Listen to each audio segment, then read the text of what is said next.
अस्सलामुअलैकुम नाज़रीन, programme मुकाबिल public के साथ में खुशामदीद में हुमारिया जदून मेरे साथ मौजूद हैं रऊफ क्लासरा और आमिर मतीन। सेनेट इंतखाबात में हुकूमत को बड़ा अपसेट, यूसुफ रजा गिलानी ने हैरानकुन तौर पर हफीज शेख को हरा दिया। कौन से नो वोट गिलानी साहब को मिले? हुकूमत के लिए बड़ा चैलेंज। क्या पाकिस्तान तहरीक इंसाफ ने हुकूमत करने का इखलाकी जवाज खो दिया? नाकामी पर इमरान खान को इस्तीफा देना चाहिए, बिलावल भुट्टो का मुतालबा। सेनेट इंतखाबात के बाद सियासी सूरत-ए-हाल क्या रुख इख्तियार करेगी? नाज़रीन, इस पर प्रोग्राम में बात करेंगे। नाज़रीन, फैसल वाडा फिल वक्त नाअहली से बच गए, मगर एक तलवार उन पर अभी भी लटक रही है। बादिउल नजर में फैसल वाडा का जमा करवाया गया बयान हल्फी झूठा है। इलेक्शन कमीशन नाअहली पर फैसला करे, इस्लामाबाद हाईकोर्ट का बड़ा फैसला भी सामने आया है। क्लास साहब, कल आपने बात की थी कि आमिर कहा था 6-7 वोटों से हफीज शेख जीत सकते हैं, आपने कहा था 6-7 वोटों से हार भी तो सकते हैं ना।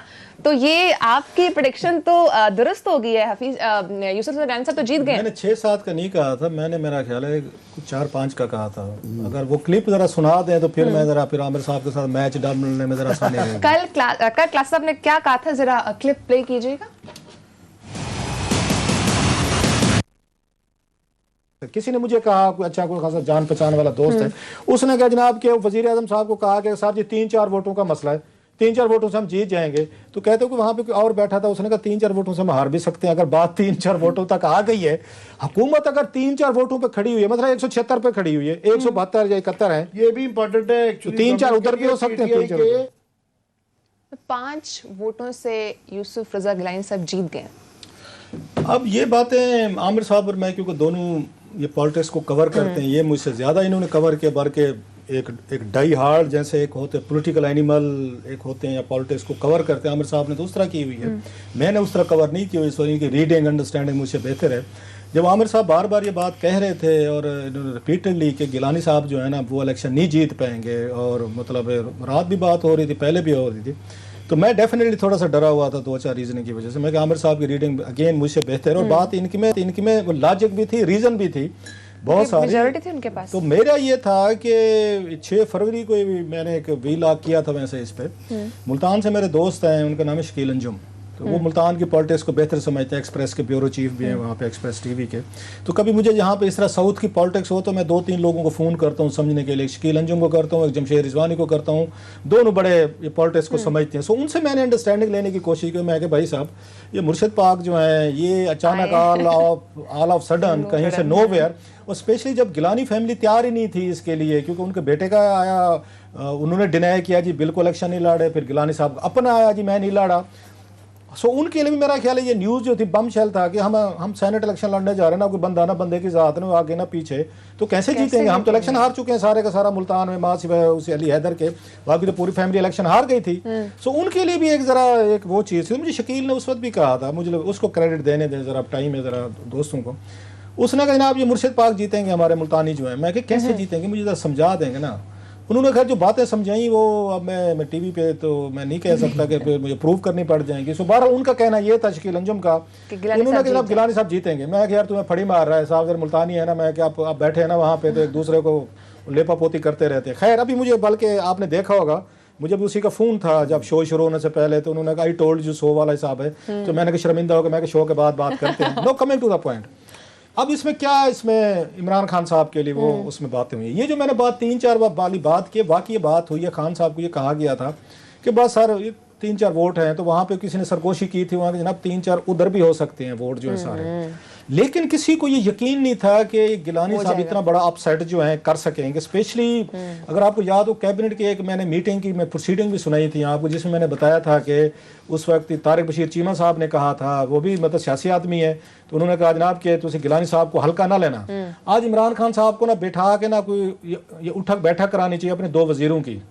एक शेख रशीद साहब बड़े बनते हैं, तोता फाल निकालते हैं, बड़ी बातें, वही झूठे रूप के दर्शन, बड़ी दुकान, फीका पकवान रिकॉर्ड पे हैं। जरा उनसे मिनिस्टर कुलीग उनकी कंफर्म करेंगे इन्होंने इमरान खान साहब को क्या रीडिंग दी थी। ये माशाल्लाह वो कहते हैं बचपन से मैंने सियासत शुरू कर दी थी, अभी मैं वहाँ पे मतलब चलना सीखा, उनकी किताब अभी एक में पढ़ा था, उन्होंने कहा बचपन से मैंने ये सियासत ये मैंने सीखनी शुरू कर दी थी।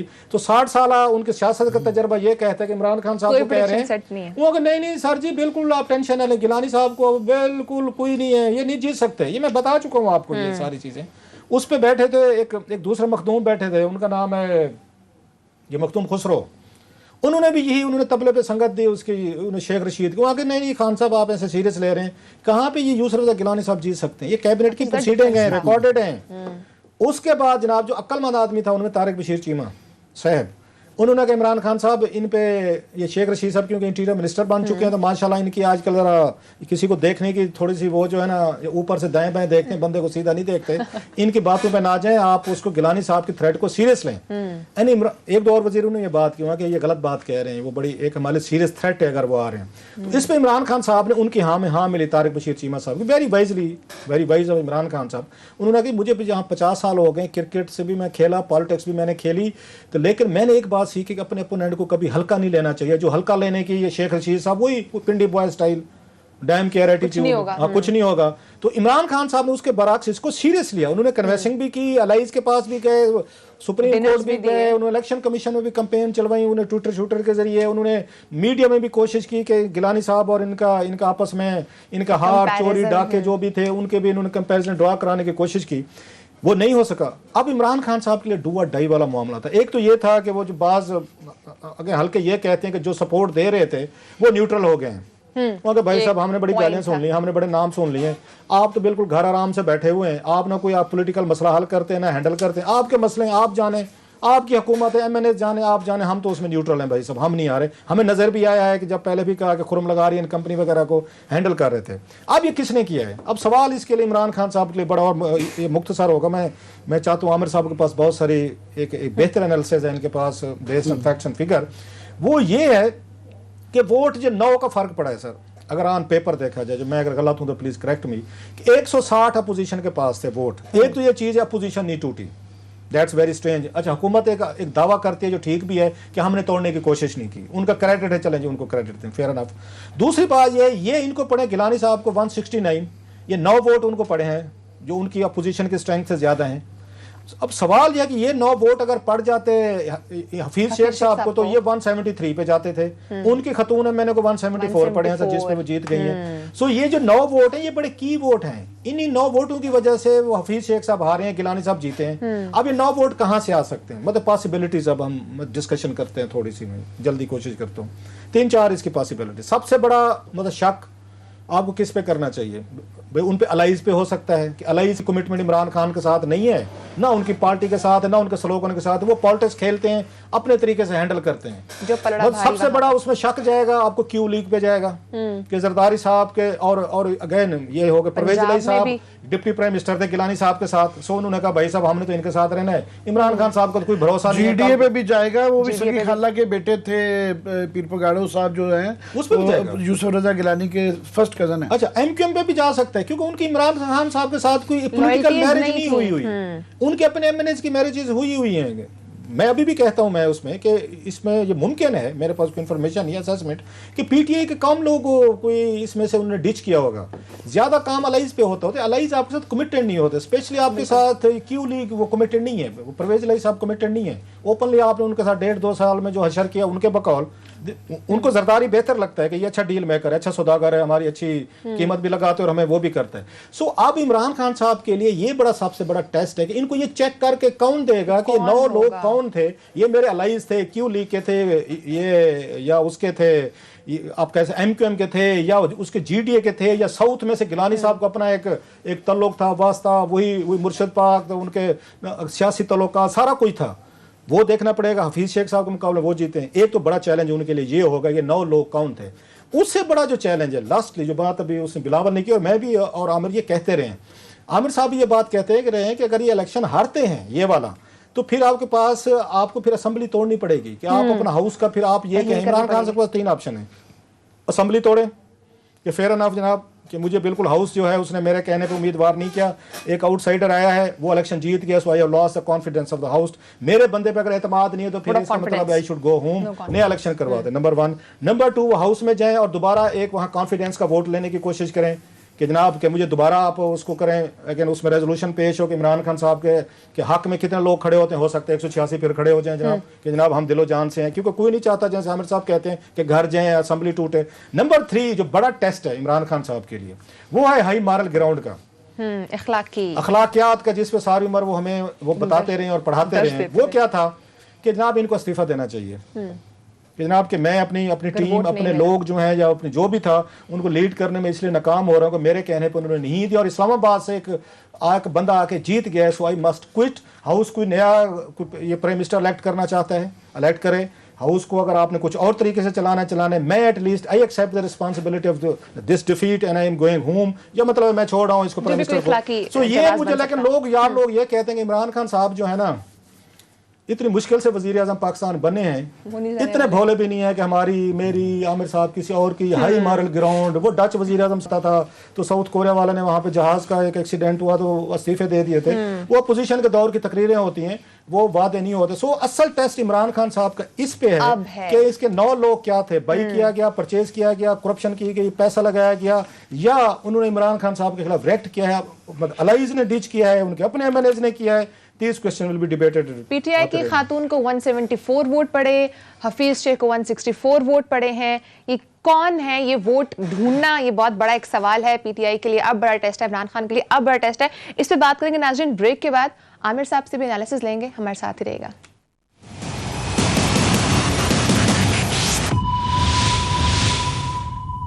वेलकम बैक नाजरीन। आमिर साहब, ये पीटीआई के हफीज शेख को 164 वोट पड़ते हैं, पीटीआई की जो फौजिया इरशाद साहब है उनको 174, अरशद उनको 174 वोट पड़ रहे हैं। तो ये क्या हफीज शेख पे एतमाद नहीं था या वजह कुछ और थी?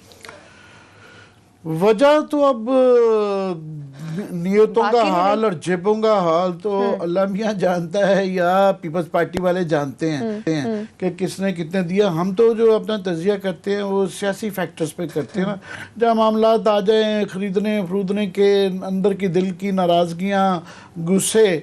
पर इसमें तो कोई शक नहीं था कि ये वाला ये नज़र आ रहा था कि लाइज खुश नहीं है, काफ़ी सारे लोग खुश नहीं हैं, मगर ये क्योंकि ये इतना बड़ा अपसेट था कि ये हौसला नहीं था पड़ रहा कहते हुए जो है कि सियासी मंतक के अगेंस्ट है। क्योंकि आज तक कभी भी कोई जो है 83 से 73 से सेनेट बनी हुई है, आज तक कभी भी ये नहीं हुआ कि इस्लामाबाद की जो सीट है वो गवर्नमेंट हार जाए। बिल्कुल इस तरह बजट आज तक कभी किसी का फेल नहीं हुआ, वोट के वक्त फेल नहीं हुआ, तो ये भी कभी हुआ नहीं था। तो इसलिए माजी देखते हुए और मंतक देखते हुए लग रहा था कि ये नहीं हो पाएगा, पर अब हो गया है। और होया ये है कि ये थोड़ी शिकस्त नहीं है, ये 2 या 4 वोटों से भी नहीं हुआ, ये 9 वोट तो इनको एक्स्ट्रा पड़े, और 9 अगर वो मिला लें जो वो कह रहे हैं कि मुस्तरद हुए तो ये 7 मुस्तरद हुए, 9 और 7 16 का है। और अगर लगा लें कि इनके 181 वोट हैं तो फिर भी आप 17 वोट का फर्क पड़ जाता है। 186 दावा कर रहे थे, नहीं 176 तो जोराने पे आए थे ना, वैसे इनके 181 वोट है, और जोराने पे इन्होंने क्लेम किया था कि जी 176 वोट हमारे खाना खाने के लिए आए हैं। जब इकट्ठे किए गए हैं तो हमें उम्मीद है, ये कह रहे थे कि जनाब 176 पड़ जाएंगे। फवाद चौधरी ने ये क्लेम किया था, मगर 174 वो लेके गई। फीस की दफ़ा अब ये कि जो कमाल हुआ है, अब जो होना था वो तो हो गया। अब इसके 2 चीज़ें हैं, एक ये कि इसके मुज़मरात क्या हैं, इफेक्ट्स क्या आएंगे, और दूसरा ये कि क्या लेसन्स क्या लर्न करेगी पीटीआई और ख़ास तौर पे इमरान साहब। मुज़मरात तो सबसे बड़े ये हैं कि फर्जी तौर पे कि वो एक तो ऑफ कोर्स अखलाकी झटका लगा है, सियासी झटका लगा है, पीडीएम के गुब्बारे में हवा भर जाएगी, और इनके लिए फौरी तौर पे ये क्वेश्चन आएगा वोट ऑफ कॉन्फिडेंस लेने का।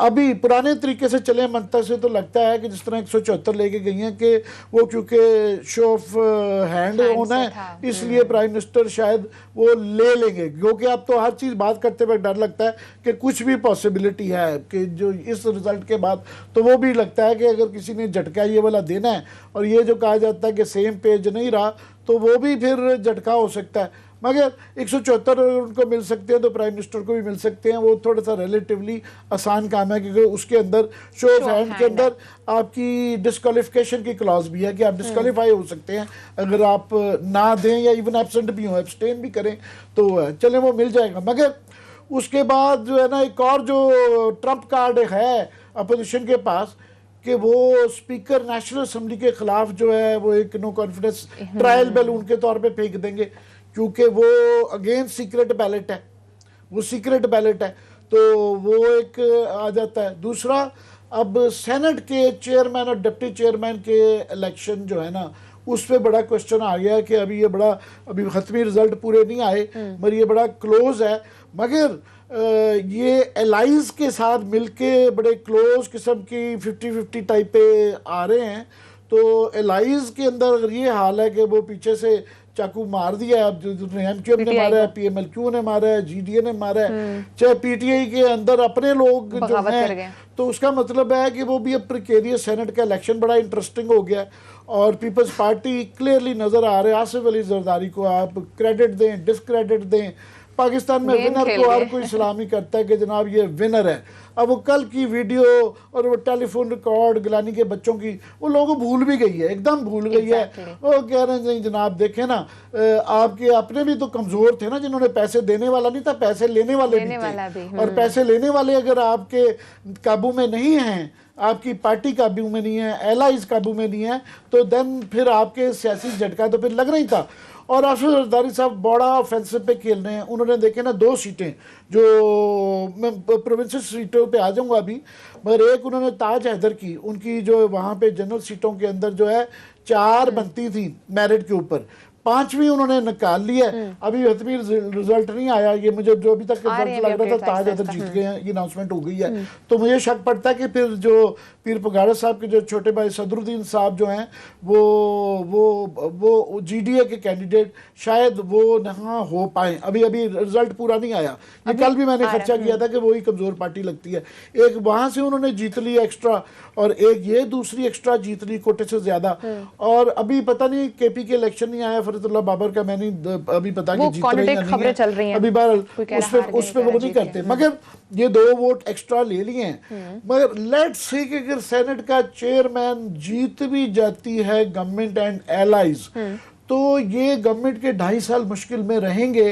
वो इस वजह से कि हर बिल जब ये बड़ी एलाइज के साथ मिलके बड़ी मुश्किल से इनकी पता नहीं बनती भी है कि नहीं बनती, मेजॉरिटी बनती है, तो हुआ क्या करेगा कि हर कानून साजी का जो बिल जाएगा उसके ऊपर एलाइज ब्लैकमेल किया करे। कभी एमक्यूएम को, उनको तो वैसे ही एक बहाना चाहिए होता है कि उन्होंने देखे 2 सीटें ली हैं सिंध से, उनकी 1 बनती थी, उन्होंने मगर विमेन कोटे पे भी अपनी सीट ली है।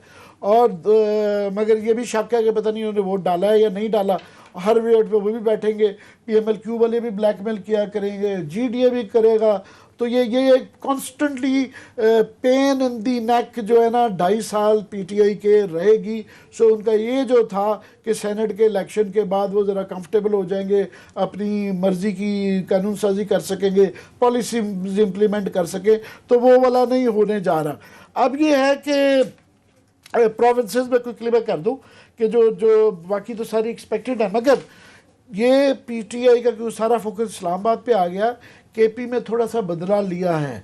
वहाँ पे फॉर एग्जांपल वहाँ 3-4 एटीएम जीते हैं, तंबाकू वाले वहाँ अक्लमंदी की थी कि इन्होंने एटीएम वाले दिए, सारे तंबाकू वाले अभी तक जो आ रही थी इतलाएं, वहाँ पे इनके जो हैं फैसल सलीम साहब एटीएम, तंबाकू एटीएम वो भी जीत गए हैं, लियाकत तरकई भी जीत गए हैं, शुगर शिबली फराज साहब भी जीत गए हैं। साथ में उन्होंने 3-4 वोट वाले बाप का कैंडिडेट जो थे ताज मोहम्मद आफरीदी साहब, जिनका मैं कह रहा था कि ये जीतेंगे, वो भी जीत गए हैं। बाप का वहां से जीत गया, बाप का अव्वल तो देखे ना बलोचिस्तान अवामी पार्टी केपी में एक वैसी तुकनी में उनके 2-3, क्योंकि वो एटीएम्स की पार्टी है ना, वहाँ पे तमाम बड़ी पार्टी, वहाँ पे खरीद फरोख्त हुई है। वो अब 3 के साथ अब 20 वोट लेके जीत गए हैं, तो यहाँ पे बहुत ही मोहब्बतें हैं। तो ताज मोहम्मद अफरीदी पता नहीं अभी हुआ है कि नहीं, वो डिफरेंट खबरें आ रही हैं, कोई कह रहे हैं हार गए हैं, कोई कह रहे हैं क्योंकि केपी में ये देखना है अगर ये जीतते हैं तो फिर ये देखना होगा। अताउर रहमान साहब के ऊपर मुझे था कि ये कहीं, और अब्बास अफरीदी का भी ये वेटिंग है। अब्दुल कादिर का सुनना चाह रहा हूँ, क्योंकि अब्दुल कादिर बलूचिस्तान में जो हमने कल नाम लिए थे ना वही